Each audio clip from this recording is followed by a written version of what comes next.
What is up, everybody? Welcome back to Macho Movie Madness. I'm Brandon, and today we're going to be looking at Children of the Corn.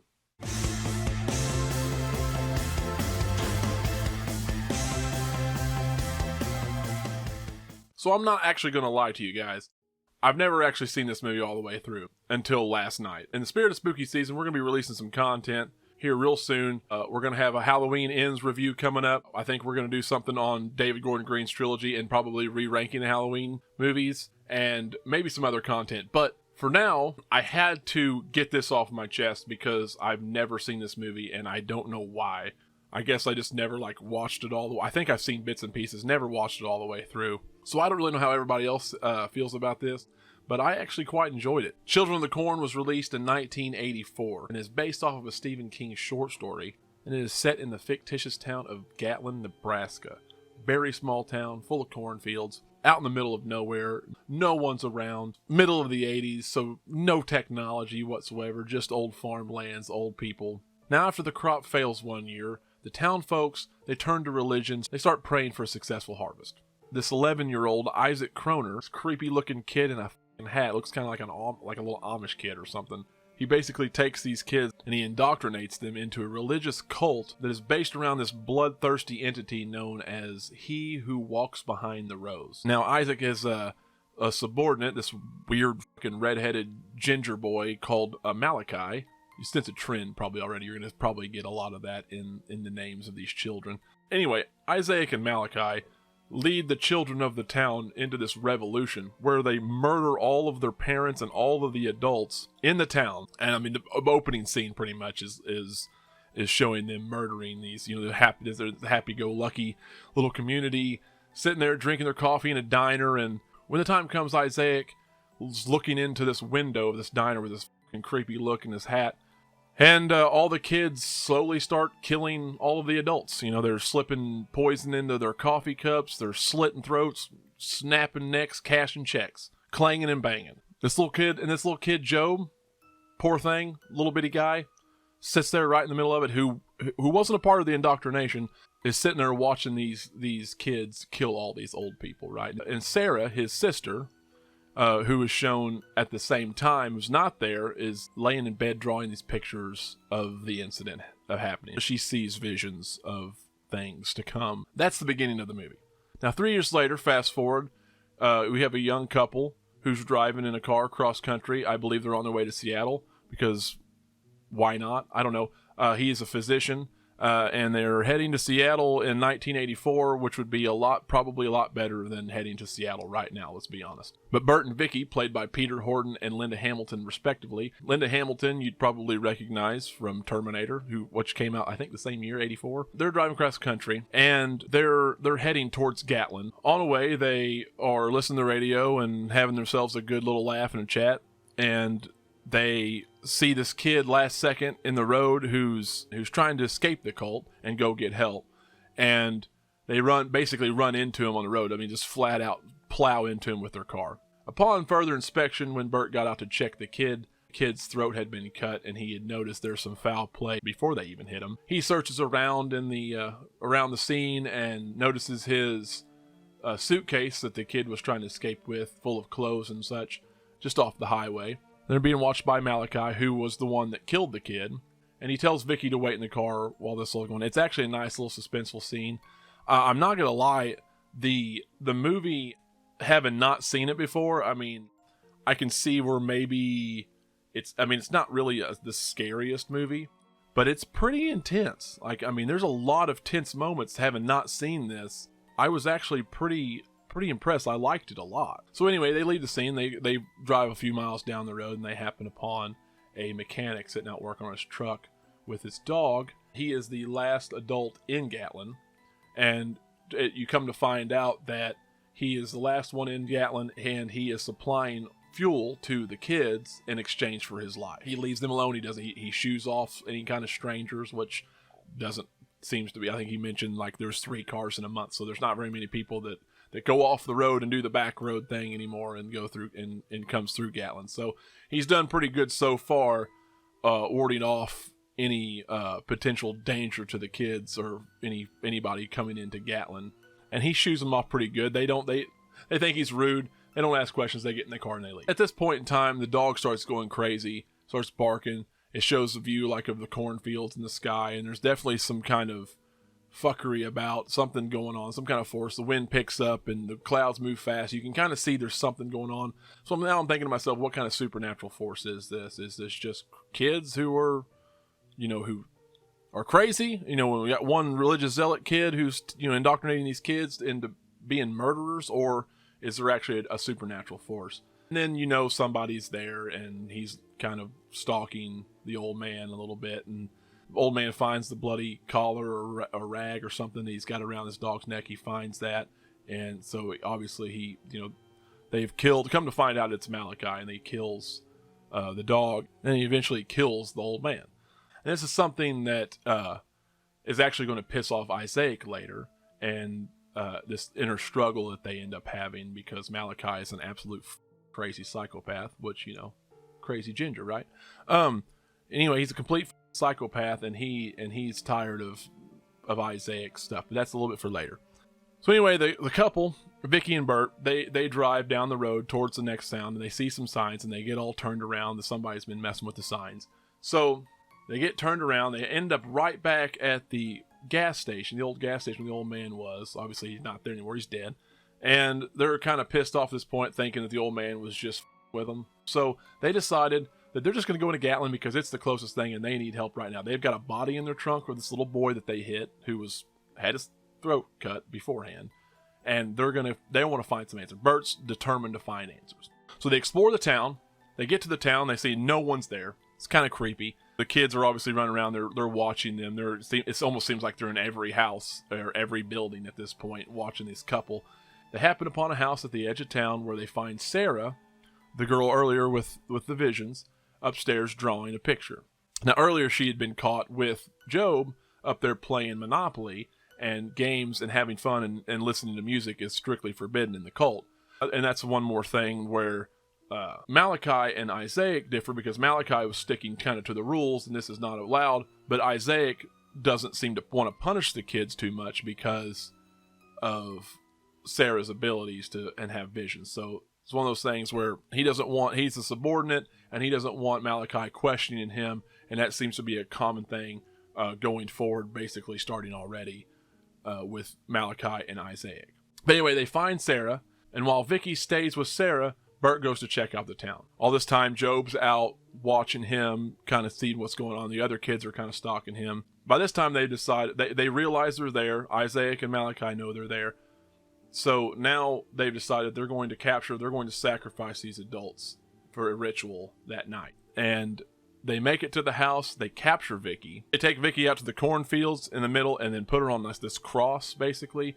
And they've already sacrificed what looks like a cop who'd been sitting there for a while, because it's just the cop uniform, but then there's a bone, there's like skeleton there. Meanwhile, Bert searches the town some more and comes across a church. There's a congregation of children that is being led by some girl named Rachel, I believe. And they're performing a ritual, this cult-like ritual, on a kid who's got a birthday. I think the kid's name's Amos.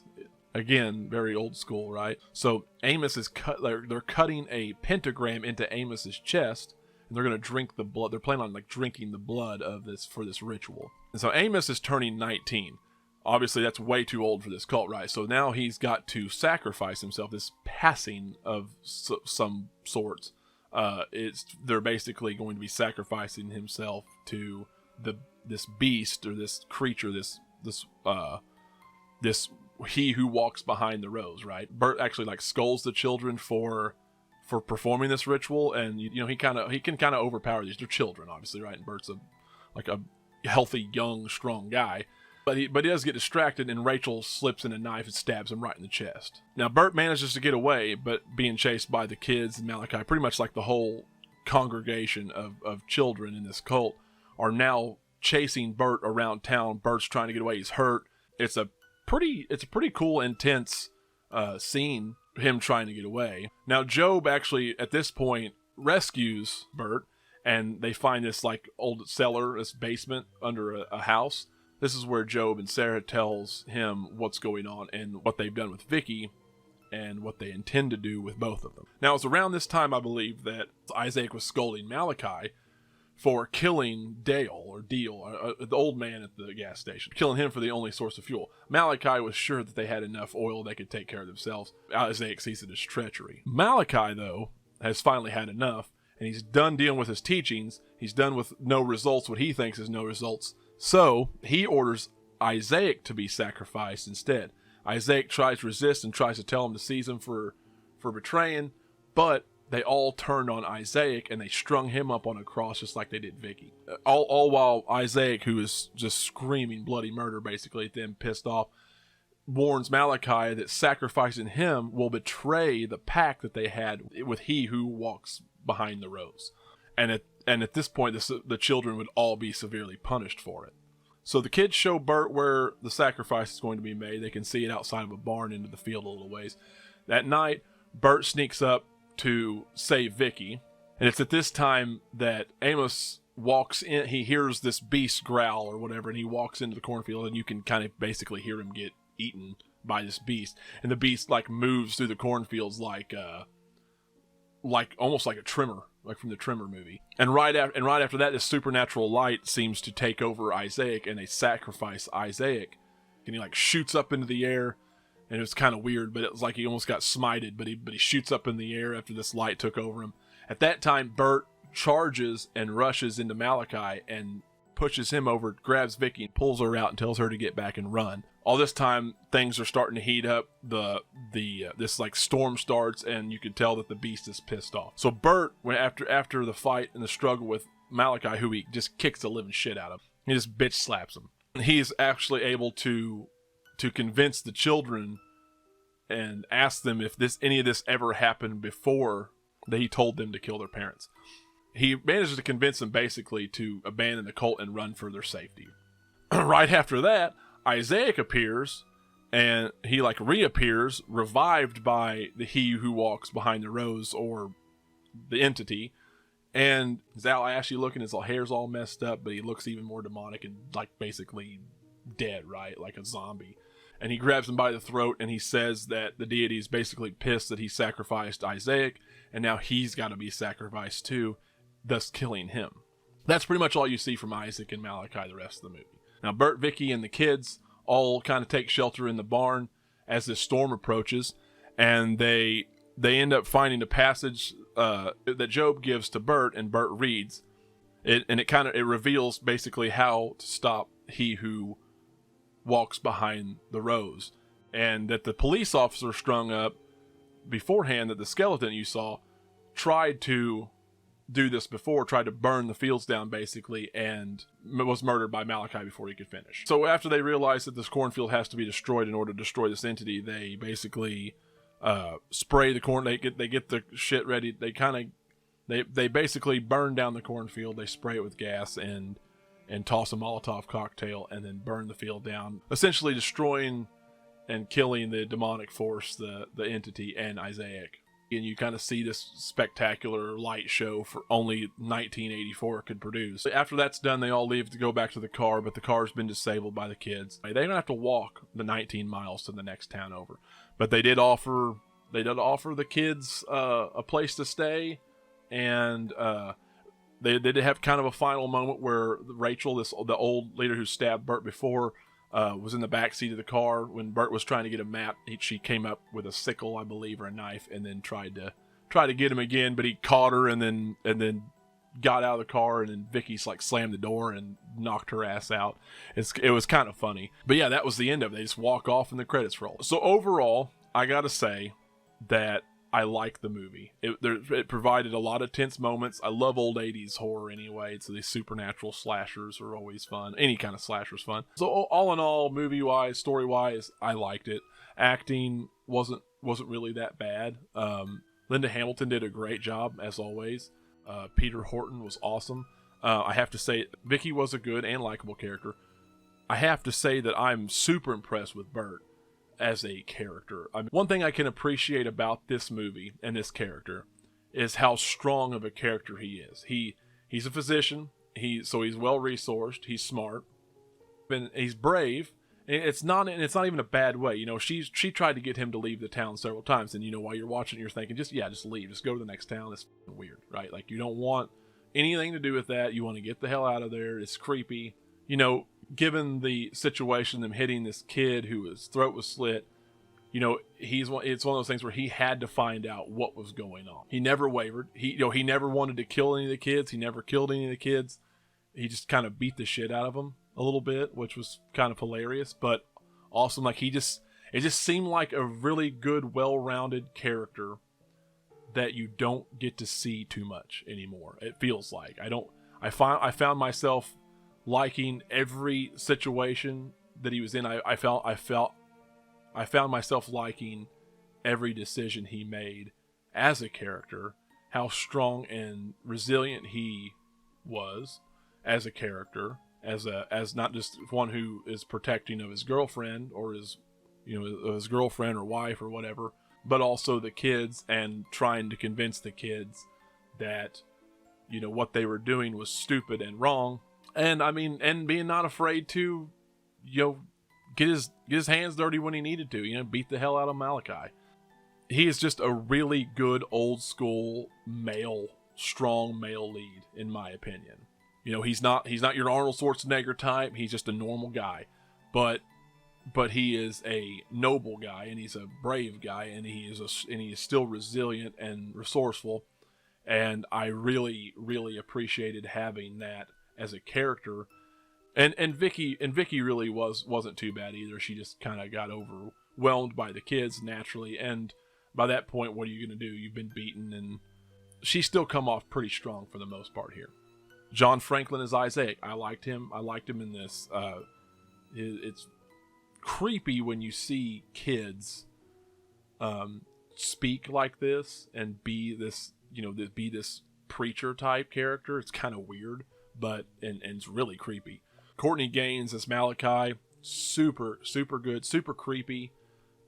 Made you really hate him. So overall, movie was really good. I haven't seen any of the other Children of the Corns.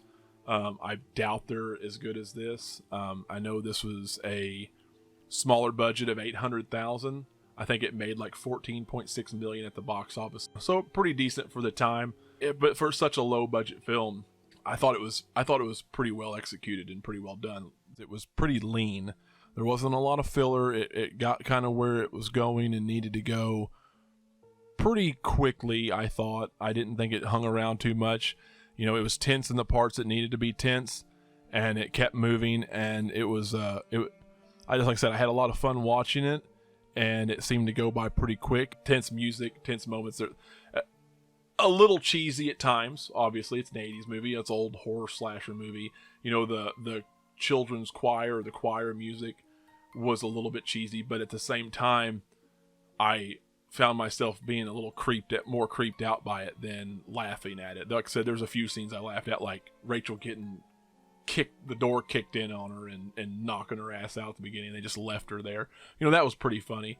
That's like there was a few times where like you were actually scared for the characters, but not very many. I mean, obviously that's one thing that, you know, if I hadn't said it already, that I really appreciate about the film, that they never allowed them to get super overwhelmed by the kids or to be other than a couple different times be a super difficult task just because they're kids and he's an adult. So I mean, I kind of like that. I like if that was a conscious effort by them, then that's a good job.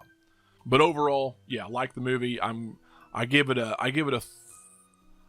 give it a 3.5 out of 5. You know, and you know, we probably see where it goes as time goes on. After I see it again, I will probably watch it again now. But first time, I mean, I put it on going to bed, and like I stayed up the whole time, like just. I'm going to finish this movie. I mean, I really enjoyed it. So anyways, guys, that's kind of my overview and review of Children of the Corn, 1984. Like I said, never seen it before. Pleasantly surprised. Let me know what you guys think in the comments below. What your favorite part of the movie was, if you'd seen it. If you haven't, I do recommend, if you like old horror movies or old 80s horror movies, slasher movies, I recommend this strongly if you haven't seen it yet. I don't know why it took me so long to finally watch this thing, but it did, and I was glad I finally did. I will probably watch the next 2 anyway, just to see what they're like. I doubt they'll be as good. But thank you guys very much for watching, and be on the lookout for Halloween re-rankings and Halloween Ends review. We're going to be having that real soon. We're going to share our thoughts on Halloween Ends and the David Gordon Green trilogy and how that all wrapped up. And I know that's been a controversial thing. So anyway, we'll get that out to you soon. And be sure to leave a like and subscribe. Let me know what you guys think of Children of the Corn. And we'll see y'all next time.